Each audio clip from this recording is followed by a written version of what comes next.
When you take two people who have garnered an income from social media and expose their lives with the spotlight and the corrupt behaviors that they have on the inside, you get a really weird experience, which I'm going to walk you through today. Now, before I get started, I have to very much so make the disclaimer that there is going to be some sensitive stuff in this video. And if you're opposed to anything regarding abuse or assault around women, I suggest clicking away because we're going in deep. And I honestly don't even know if YouTube's going to allow me to keep this video up after we cover some of the things going on. So before you leave, click subscribe. It helps me out a lot. This information took a lot of people to find, actually legitimately victims coming to me and talking to me about what's going on here today. This is going to be a crazy video. And it's no secret that most influencers are going to have a dark past, a pretty dark one. They do what they can to cover it up, but we've talked about many of those people's past on this channel before. But this one is a bit unique. Now, if you're surrounded in the fitness industry like I am, you probably see people lying a lot about being natural and inherently not being natural, taking steroids and selling products, saying that they're the things that built their physique. Yet what they've actually built their physique with is anavar and testosterone. Or maybe they Photoshop their photos, selling you an idea of a body that you could achieve buying their program, except that body isn't very realistic now, is it? All of these things are morally and ethically wrong, no doubt, but the thing that we're going to be talking about today is far more extreme, yet still in the same vein of community. There's two people we're going to be talking about today, and they're very important to understand as characters before we get into deep. We have Amanda Bucci and her current husband, which I'll touch on shortly. Now, Amanda is a self-proclaimed business coach. She is one of the gurus that you see online talking about having the ability to get people to level up their businesses. And she says, and I quote on her website, that her gift in the world is helping you remove every inner and outer barrier to living your most authentic, abundant, and peaceful life. Interesting. Well, with that abundancy, she has a lot of courses for sale. Many of these are extremely high ticket courses. Usually when we look at business coaches in the past, we've talked about Wes Watson's $40,000 program a year, which she's shrunk down to some several $1,000s now because business might not be doing so well. But Amanda sells programs with a minimum price tag of $5,000 for 6 months, which basically consists of group calls, and you get a VIP option for extra money, which is also an additional $500 a month, where you have one call with her a month, and hopefully she has some very insightful support to give. I'm not so sure. In the past, she charges upwards of $20,000 for a single course, which she values at almost $100,000 for one course, mind you. To put that into perspective, Alex Hormozi, the guy who is doing over $100 million annually in income, only charges a $5,000 ticket price for one of his events and courses. So what is Amanda qualified to do compared to that man who's built his whole career off helping people build businesses? Well, in short, pretty much nothing. Now, Amanda first blew up in the fitness industry in 2016 with her 6-month prep series as a bikini competitor. And this is kind of where her fitness influencing took off, and she started to really delve into it. She started at just about 6,000 followers on Instagram and shot really quickly up to 100K followers on Instagram. Some pretty radical numbers. Unfortunately, Amanda is one of the individuals that just sort of aggressively talks themselves into fame. They basically talk the talk but don't walk the walk. I don't want to pursue nursing. If you guys have been following me over the past few months or so, you guys have seen me go through studying for my nursing boards, not passing my nursing boards, and since I haven't passed, I've been kind of waiting for the state of California to resend me my authorization to retake the exam, which is really stressful for me because not having a deadline to study for something like that is really frustrating, and it makes me just not want to do it at all. Because she never really did good as a competitor, and to me it sounds like she used all of her education and failed license exam, and that seems to be a somewhat of a reoccurring theme here. Then Amanda went from a bikini competitor to a powerlifter, which after that suddenly just woke up and said that she's going to be an entrepreneur and a business coach now. And you know this is a fishy situation when a coach has never actually had any success, or a course seller has never had any success in any industry outside of selling their own course. It's the perpetual theme with many of these courses, right? Is someone will sell it and they make a lot of money from selling a course, and so they talk about how great of an entrepreneur they are, but really the money they made and the money they've only made is from their course, and so they they rep the money they've made and talk about the business model that they have is so great, but the only business model they have is the one that that individual bought into, and the only thing they're getting taught is the business model that they bought into. And so you get a pyramid scheme, you get more individuals trying to reproduce the same blueprint, but it just doesn't work. It sounds pretty backwards, and you're right to think that. And beyond all of this, when you look at the advice she actually gives, it's essentially just mumbo jumbo, the pseudoscience bullshit we hear a lot of influencers say, talking about energy and spirituality and speaking things into existence, personal branding being essential for success, and I don't know, all this stuff, right? I'm just saying, if you're positioning yourself as a business coach and your first actual business model that's been successful is being a business coach, a lot of what you say has to be a bit questionable. And it makes me just think that when Amanda talks business strategy, there's quite a few flaws or cracks in the mirror. I mean, even 7 whole years ago, people were calling out her shit because she essentially was given a massive platform for no reason. I mean, we know the reason, you and me. She is an attractive individual who's a female, and that usually means you have great algorithm function on Instagram, unfortunately. And so she used that to create false fame. It's very interesting. And if we just kind of head over to her Work with Amanda section on her main website and just take a quick glance at her credentials, as she puts it, street cred, she claims one of the credentials to be having 480,000 followers on Instagram, which is in fact not true. She also claims to have 225,000 on YouTube, which is also not true. She also claims to have studied business under her husband, which we'll get to soon enough, but that's a crazy accolade to post under there. Wild. And she claims to be a guru of social media, but her engagement on her posts is dog shit. I mean, she gets maybe a few likes and she has over 300,000 Instagram followers. What's going on here? Not to mention the fact that she hasn't even posted on YouTube for an entire 4 years, which makes all of these credentials, quote unquote, quite skeptical. And then she only posts 3 videos in 2020, which, man, if I did that, I certainly wouldn't have the following she does, but that's still pretty much not a YouTube expert. I would say that much. In fact, most of her popular videos weren't actually anything to do with business. They were all into fitness, basically. She's just posting fitness content, like what I eat in a day and what my workouts are,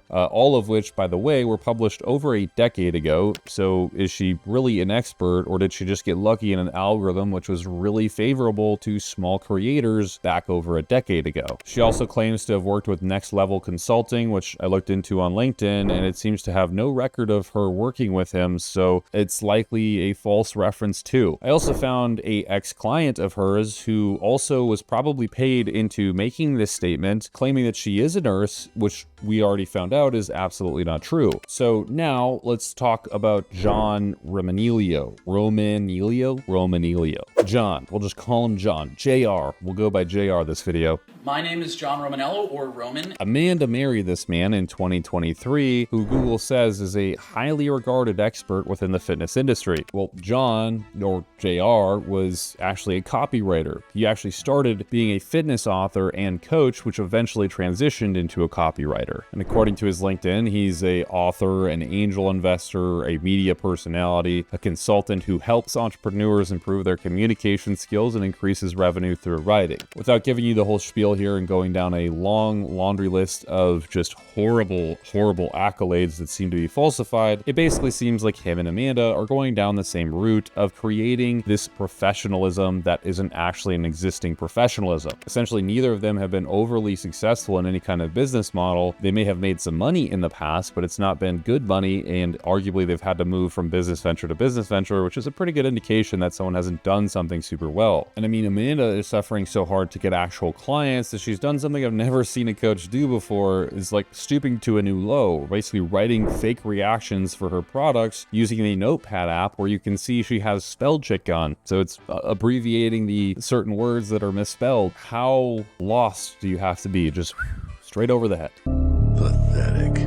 And John's account is private as of now. I think he actually deleted it recently, so it's pretty hard to dig up any of this information. There's a lot out there, and we're going to go through a ton of it, but just understand his information is trying to be deleted, concealed, and wiped from the internet as we speak. John was involved in sexual discussions often. Even on his Instagram, he would post various Q&As where talking about BDSM and kinks and sexual practices was the norm, and he championed himself as the expert on all of these things. All right, friends, I got some light work to do today, so in between, y'all gonna keep me company. So full day Q&A, ask whatever you like. Everything goes in here. Beyond that, if you're looking for actual like sex tips of things to try in a BDSM world, it's always easy to start with impact, spankings, floggings, things like that. I recommend that if you're going to use ropes, you work up to that because it can cut off circulation. So use like handcuffs. And another big thing is to figure out like what kind of DS relationship you want. Like, is it like a daddy princess relationship? Is it a master slave dynamic? There are all sorts of different ones. I recommend that everybody take the BDSM test, which you can swipe up to take. He talked regularly about all of his sexual partners, group sex, and in-depth discussions on the importance of consent, and also how he tested himself monthly for STDs. This is important for two very specific reasons in the BDSM scene. One, sex tends to be a little bit more intense and can include things like restraint, flogging, and all sorts of things that a lot of times vanilla sex doesn't include, so that's really important. Second is that someone is submitting to you as a dom. You just really have to be there to allow for that in every conceivable way. So you always have your consultation, because submission is the highest form of consent, and real consent requires consent conversations on both parts. I don't hate brats. They're wonderful. It's a very valid form of expression.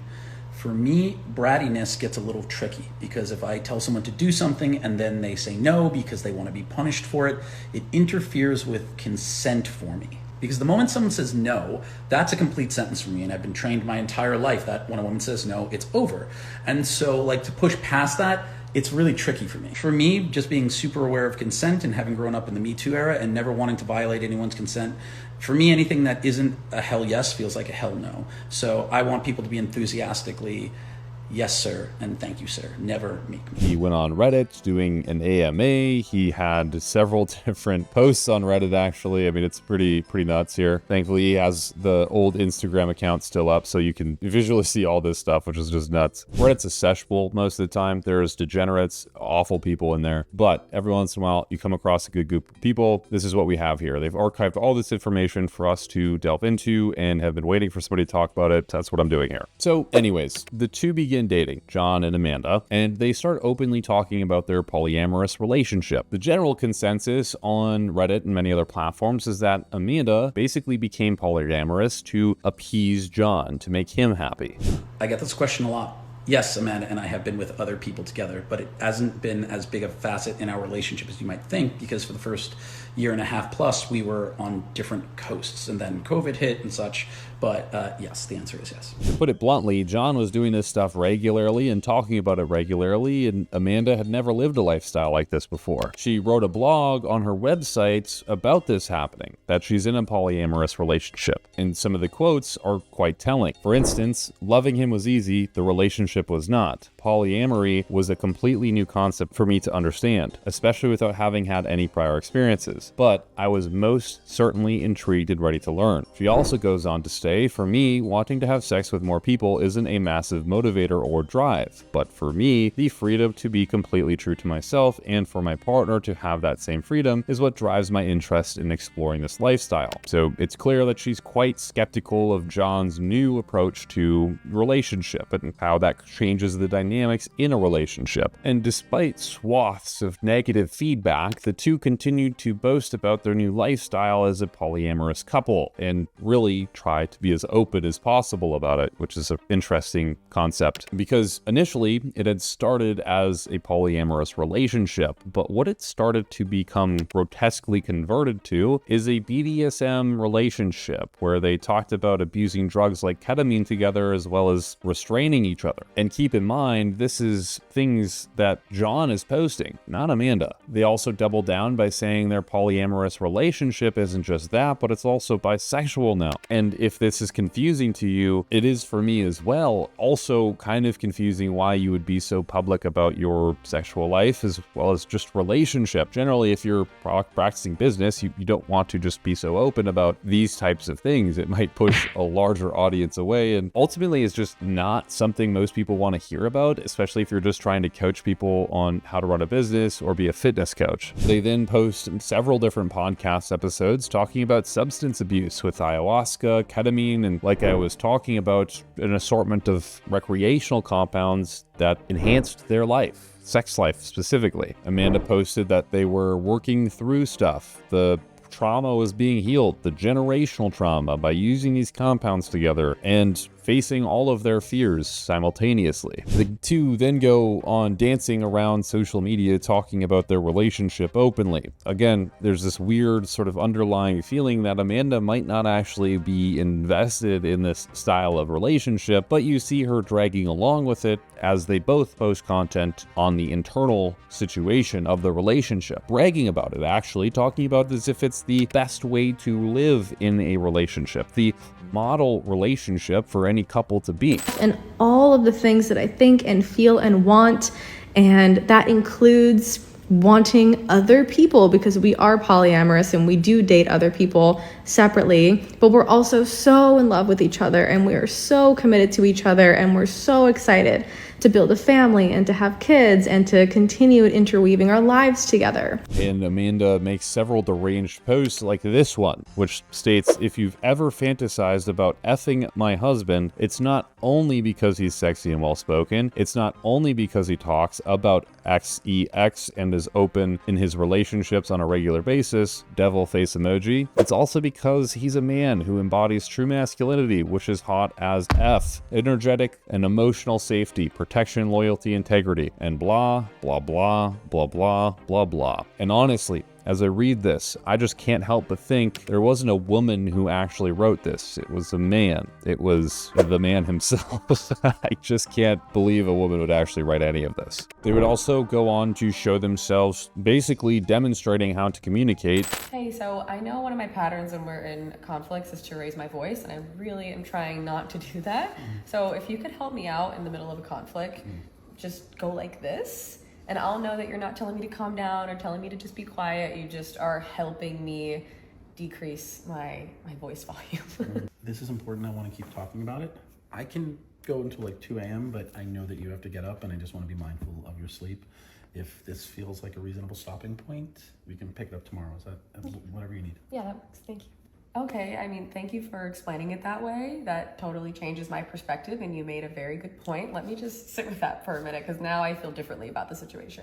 I mean, this is great stuff. It'd be awesome if everyone communicated like this, but unfortunately, emotions are emotions, and they lead people to certain places that they necessarily don't want to be, saying things they don't want to do, and it's not necessarily what you can do proactively. Sometimes it's what you do after the fact. Anyways, I'm not a relationship guru at all. I'm just saying these are kind of weird videos coming from people who are abusing substances, also in a polyamorous relationship, doing other weird things like talking about BDSM. I mean, some very interesting stuff going on. And you might be thinking, Kolton, listen, man, these are just two people enjoying the relationship, openly talking about it as it is a unique situation, and others might be able to relate. But I would actually counter your statement, because the story gets so much more contorted than this. Because essentially this all leads to a joint venture in which they begin marketing together How to Say the Hard Things, which is a workshop for communication between couples at a value of $3,500. And as you can imagine, the feedback wasn't so great, but that didn't stop Amanda or him, because Amanda begins to post about things that are quite awful in terms of self-exposing a little bit. Self-exposing in a way that makes you feel a little bad for the gal, because she talks about having no friends, any kind of relationships of any kind outside of her boyfriend for the past several years. John, on the other hand, has been in 2 extremely long-term and deep relationships with other women simultaneously as he's with Amanda, both named Holly and Shelby, which, just to create some clarity here, he's 40 years old and they're in their 20s.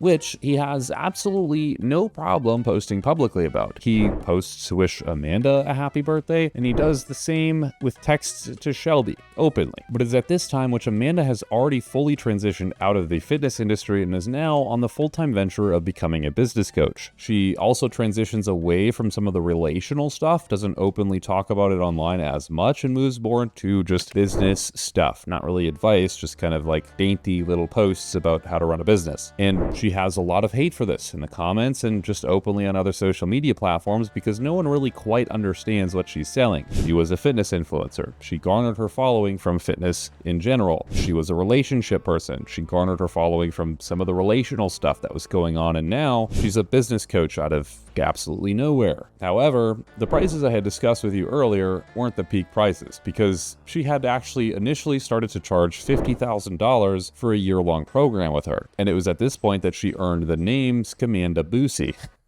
I think that's a great name. I don't even know if I'm saying Bucci right, so I'm sorry if to everyone who has put such hard work into giving me information here. I could be saying this wildly wrong, but to be honest, oops. And during this time, there's people who are coming out of the woodwork talking about how Amanda is quite literally a scam. These individuals who have unfortunately paid for her course and reported back that quite literally nothing was provided of value, and it was just a bunch of lecturing about things that weren't even applicable. I often talk about this with business coaches when we hear from people on the inside, which often a lot of people do reach out who have been on the inside, and it seems strange because there's not really that many actionable items within a course, like how to do taxes or how to register a business or any of the things that actually matter, which she continues to try to justify on her Instagram about her pricing, how she's a professional, and how she does actually have credibility within the industry and that people just don't understand, so they're upset at her. I just tend to not believe that kind of statement, which it's great to believe in your own delusions sometimes if you're the individual with those delusions, because it can radicalize you. You really do start to do things that are in a sense maniacal, and that creates progress in life. If you truly are convicted with your ideas and your philosophy, likelihood is that that conviction will convince other people to follow you as a response and likely believe that you do have some form of credibility. But unfortunately, conviction doesn't equate to actually,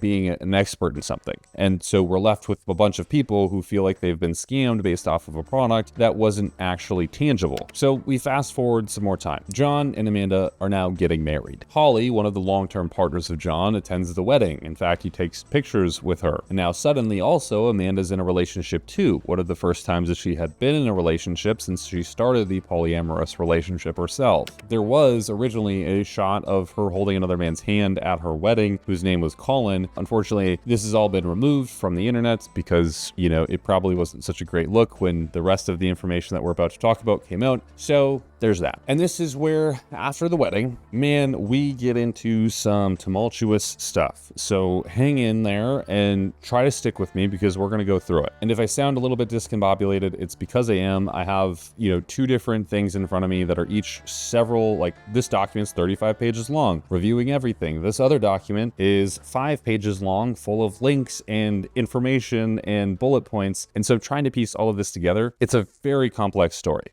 So the wedding happens and is gone. And after the wedding, we start seeing several allegations come out towards John, and specifically allegations about the things he said he was basically a promoter of: safe sex, non-abusive sex, consensual sex, things that really are important. For example, a post from his ex-wife claiming that he was an abuser and was extremely manipulative. Then other women started to come out to other influencers talking about these exact same things, which they would also talk about the abusive behaviors of John, creepy behaviors, and specifically highly abusive behaviors, calling him a sociopath and him using his trauma as a way to get people to agree with him and to basically get them on the dating line until he would hurt those people. Those individuals would also say that Amanda was extremely delusional for some particular reason, which you'll slowly start to see here. John does, of course, brush these allegations away initially by saying that he wasn't always polyamorous, and before he realized that he needed to be polyamorous, he would hurt his other women by dating other women while he was dating them, essentially cheating and doing that in a harmful way. Also, he mentioned he was deeply sorry, but he has now changed. And at this point already, people are pretty skeptical of these too, because you have Amanda, a fitness influencer who turned into a business coach with having had no business experience prior to that, charging upwards of $50,000, $20,000, $30,000 per her courses. And then you had another individual, John, who has very explicit, cringe, and uncomfortable posts on his profile talking about being an expert and a vetted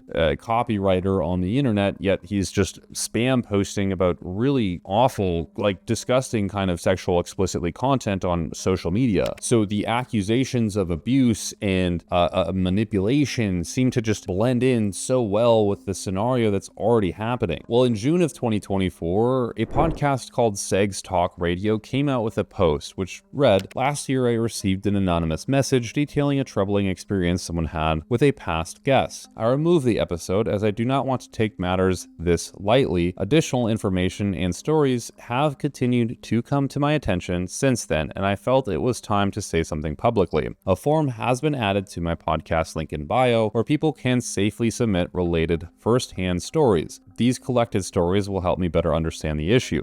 I am deeply committed to the safety and integrity of the virtual sex and kink community with love and care." Now, the podcast, from what I understand, is built around taboos and speaking of intimate things, something of which John, as we saw on his Instagram, was fairly fond of. Unfortunately, the hosts didn't know about John's past and even present behaviors. They had some people reach out to them privately about the individual, and so they put this link up in their bio. Now, unfortunately for John, only after a short 30 days of that post being up, there's a whopping 54 individual accounts of alleged actions, with 51 of those being from separate people and the other 3 just being additions to prior submissions. So if we could, let's just take some of the highlight reels of allegations made against him. Okay, so this first paragraph, we're already seeing some extremely predatorial behavior, and in no world is it normal to tell essentially a total stranger that you're going to show them that your PP is going to be the first thing that individual sees when you meet. But let's keep reading. So just to save you the time, essentially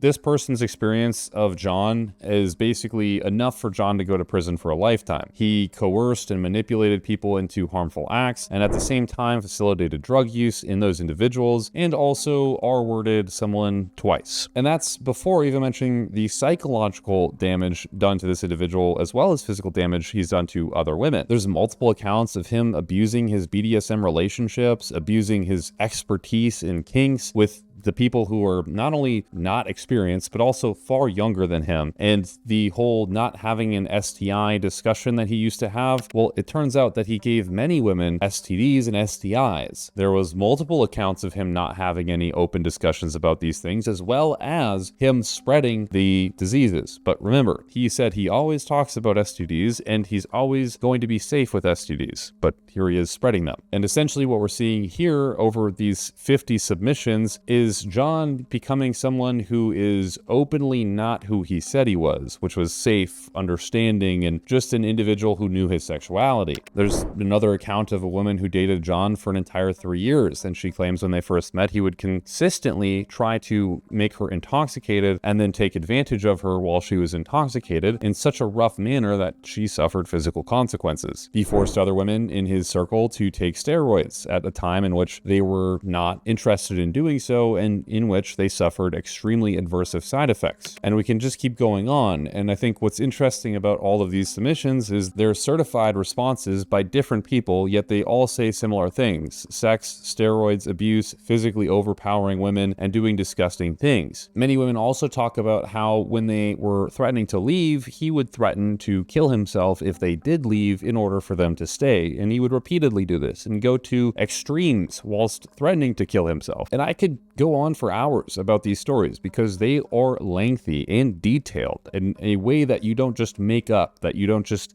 suddenly spam in a link for. This is legitimate information, and there's a whopping 51 confirmed cases here of women he's affected. But before I continue, I do want to acknowledge that the person who owns the podcast has actually brought this to law enforcement, and the law enforcement is now supposedly becoming involved in the whole situation. And as a response, what did John do? What did Amanda do? John immediately deactivates his Instagram and goes complete radio silence for several months. And Amanda keeps on posting as if nothing's ever happened and doesn't address it at all. Doesn't even bring it up one time. She actually was doing very well at consistently posting, but inevitably stopped after most of the posts were receiving horrible comments. She then turned her comments off and ended up blocking people left and right so no one could comment on her posts. And simply put, she was cleansing the social social media backlash that they were getting from what had happened or was going on in the background. And the only thing that she did happen to say when she was addressing why she was away for so long wasn't relative to the victims, wasn't relevant to John. It was just saying that she needed to take a longer break from social media, and she wasn't prepared to openly speak to anyone. So she's taking time away, basically.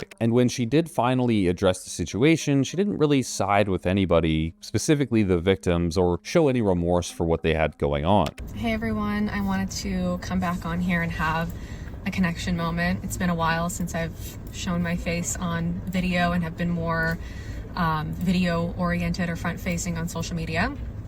And I know many of you are aware of what's been shared publicly about my husband John. And I know many of you have been directly affected by it because you've followed me and him for a long time. And I want to first start by saying thank you to those who have been just respectful and understanding of the fact that this is a process that I've really had to go through. This is my life, and what's been shared has been so serious, and I've had to take it very seriously.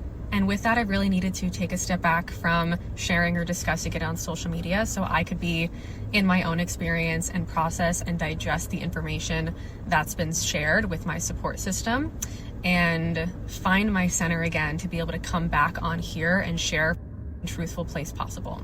This has been traumatic, and it's also been extremely public. I have had the support of various highly skilled, trauma-trained practitioners in my corner, for which I'm super grateful.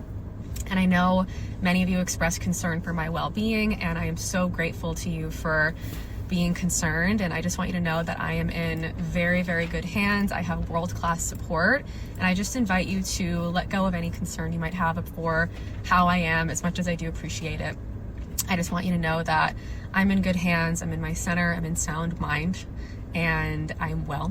I know that it's really important for me to share more information about this experience and use my voice, and I will share more information very soon.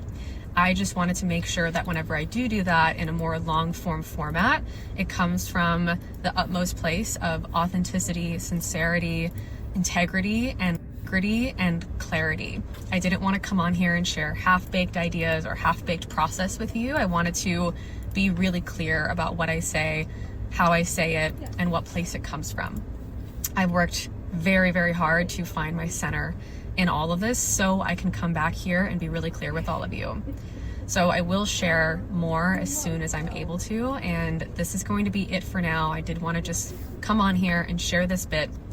I appreciate you all listening, and I will be back soon to discuss more. Oftentimes, people are wondering in groups that she might just be a victim herself and when she's going to leave him, if she can leave him, if she needs help. But the moral of the story is she made this response, which is a very lengthy story post that I'm really not going to go through in depth. But basically, if I could summarize it, she's saying that she's basically aware of the situation. It's upended her world, stressed her out, and caused trauma. She doesn't condone violence or anything of the type, and she mentions that she's going to reach out to professionals to find out what's really going on, and that she's going to ensure that she has the support she needs and take her time with all of this to process. She says that it's not so easy to talk about in other story posts because it's the most conflicting and controversial thing that she's ever been through, which, yeah, fair enough. I mean, this is awful stuff. It's not great. But what she's mostly focused on is how it's had her lose the connection with her own audience, which is superb influencer stuff. Superb. I mean, absolutely outstanding level of, awareness with all of this. I don't think losing connection with her audience is the main thing she should be worried about. And the interesting thing is the whole John situation isn't simmering down. People are still coming in droves talking about John, his mishaps within their personal lives, and specifically two individuals which were actually at John and Amanda's wedding. If you remember, they had Holly and Shelby, John's other two long-term partners outside of Amanda, and they came out to discuss some of the issues within John's relationships. Holly came out and said this. Life is funny because one moment you're learning about astrology and birth charts and the zodiac and you say, oh, that's so Aries of him. And then the next you wake up and you're like, oh, that was so abusive of him. Yes, Aries people have a lot to say. They think they're right. They talk a lot. They can monopolize conversations. Like, that's fine. That's normal. It's not great, but they can, it's fine.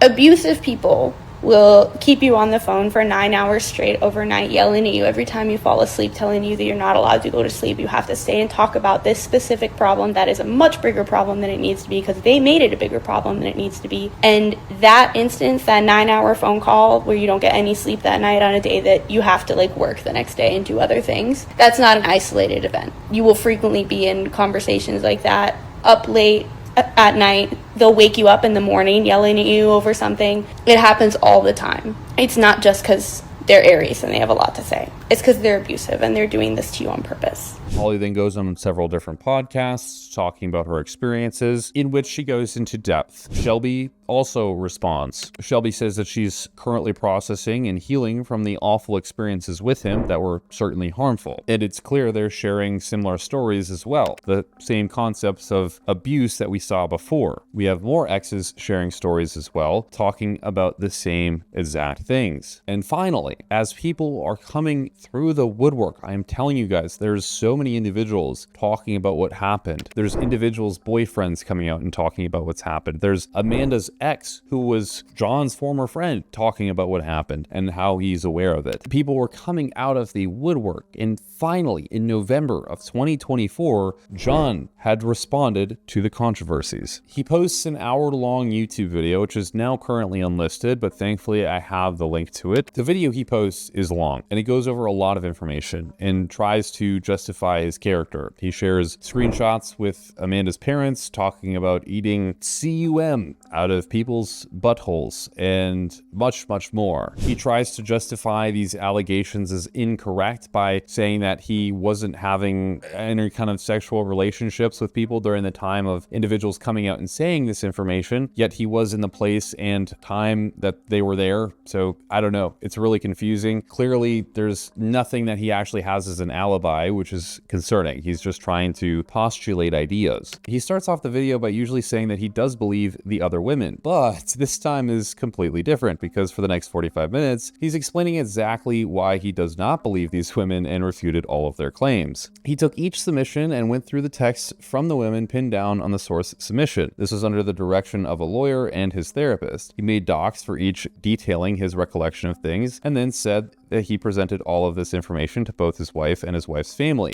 And it was very important to me that I do that and find a way, not only for myself, but especially because the people in my life have every right to know. And in particular, my wife, who reading these things grilled me intensely. We had deep conversations about every one of these stories. And that led me into this process that I went through with my therapist and trying to figure out what was real. And one of the things they said to me is that memory is fungible. We don't just remember things differently as time passes. We remember them differently based on how we feel about something now or a person than we did at the time. And the process that my therapist and my lawyer recommend that I do was I made a list of all the people that I have had any sexual contact with over the past 10 to 12 years. And once I was able to go through the various partners I'd had who had shared submissions, I was then, through process of elimination, begin to figure out all of the who the other statements belong to, people who I had been with, maybe once or twice. And part of this was write your memory of these events, write your experience of it, what you believe to be true. But my lawyer recommended go through every conversation you've ever had with this person. And what this led to was, for each of these submissions, for each of these people, creating an extensive document that was very thorough,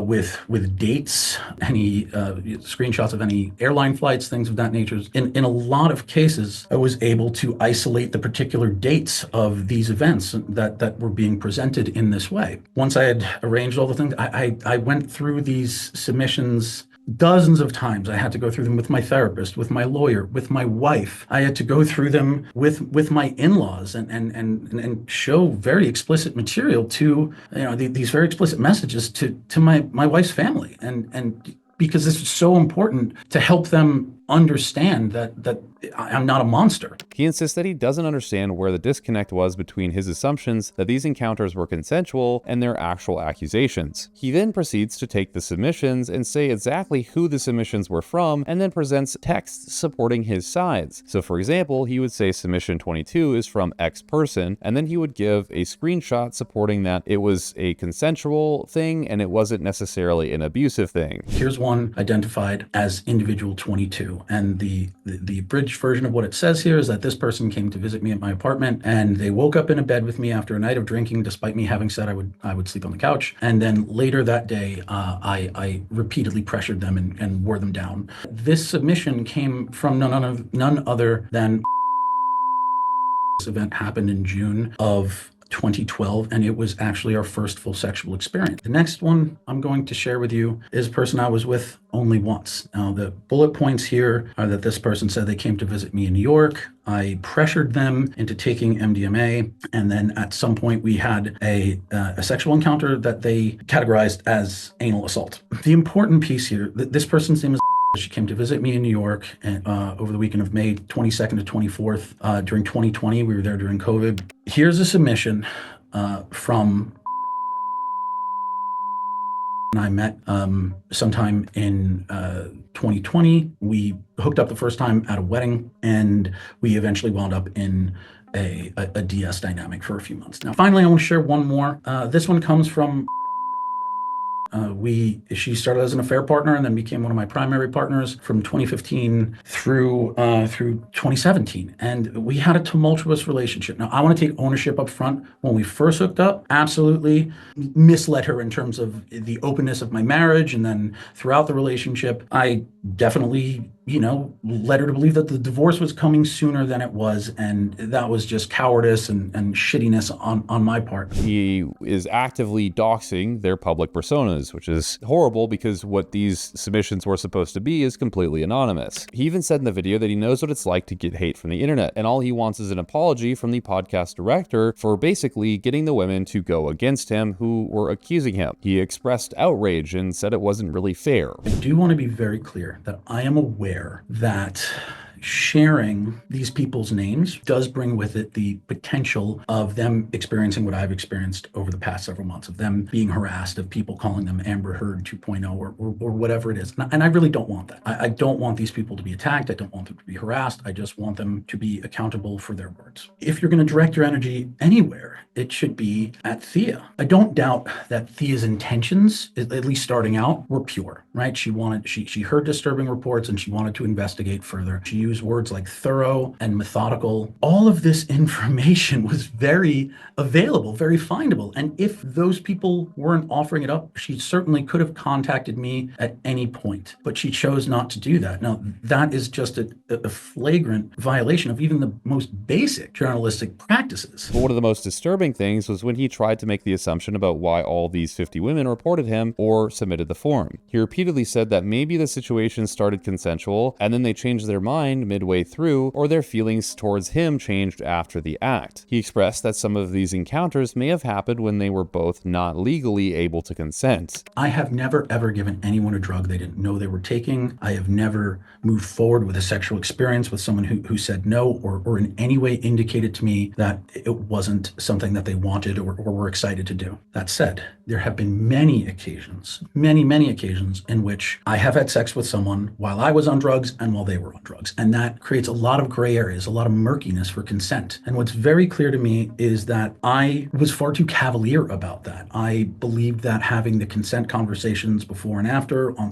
when those took place really took care of us both and not only created the clarity necessary, but protected both of us from making decisions that we would not otherwise have made. And I fully believe that there are probably a number of people who in the aftermath of those might not have felt great about them. There might have been regret regret, even though they were verbally consenting. You know, there were many occasions in which, from a legal definition, neither of us could actually give consent, and we moved forward with those experiences anyway. There have been occasions when we were having sex and we took drugs, or we took drugs and then we had sex, and in the aftermath of that, people didn't feel great. So not really a great response video trying to justify his character. It almost deepens the shit that he's stuck in right now. Amanda also posts a response video at the same time with much of the same. She decided to stay to get the truth from John, to understand what actually happened. She says that what the podcast director did was completely wrong, and then turned the comments off on her video instantly. After weeks of watching my life as I knew it fall apart, going into shock, questioning everything I've ever believed, getting gaslit by the internet, having lies spread about me and my life, and have them be automatically believed by the public, I made the choice to stay. I stayed to figure out exactly what was happening and uncover the full truth so I could know for myself and make the most important decision of my life from that place, rather from emotional reactivity, fear, or peer pressure. But before I made this, what would have been life-altering decision, I had to know everything. So I grilled John. I questioned every testimony line by fucking line. Like many of you, I had the painful experience of reading these accounts and I was pissed. So I interrogated him. I spent dozens of hours asking for proof and explicit details about every single one of these submissions and every single one of these relationships. And in that process, I constantly advocated for the other side and put myself in their shoes. I questioned him saying, why would someone say this? What actually happened from your perspective? What could have happened from their perspective? How can you prove that to me? This is what led to John showing me screenshot after screenshot of the context of these relationships. I not only wanted to hear his account, but to see if there's anything that I could pick up on that felt like a pattern or a lie or a mask. And I completely understand the power of collective action on social media to create justice. But Thea, the facilitator of this whole experience, chose to take a route where conversations that could have been healing and for restorative justice in these intimate relationships were no longer available. We were completely isolated, and John wasn't able to initiate any conversations of repair, healing, or accountability. This campaign wasn't aimed at true justice and repair. It was aimed at John's destruction. And not only that, but Thea and other creators who had nothing to do with these relationships encouraged the public to continue harassing us and anyone associated with us. Besides the actual allegations, it appears to be what was worst about it, the whole situation, was their responses to these allegations. They were despicably claiming that essentially everything that had been accused of John was simply not true, and these women only wanted to seek some kind of vengeance or hurt him intentionally, and it wasn't all real. They have no apology, no sorries, no admission to fault, no guilt at all. They tried justifying all of their actions, and John himself, even when saying that his actions were basically a gray legal area, he used it as a justification. And of course, his response video only sparks more controversy, where Polly, again, one of his ex-girlfriends of long term, starts responding to these accusations again about how he's claiming he's not at fault. The only thing I'm going to say at this point is that it's kind of been a relief for him to be so crazy publicly, because I put up with that for so long, and like the hour-long tirades where he's like proving that he's right and like everybody's lying and fixating on one or two things just to like prove a point. I'm so glad everybody can see it now. Like, bro, I thought nobody would believe me if I talked about that, because he was so eloquent online and so like, let me listen and let me acknowledge that I was wrong and let me promise to do better. I mean, he was really good at apologies because he did them all the time. He never actually changed any behavior, but anyway.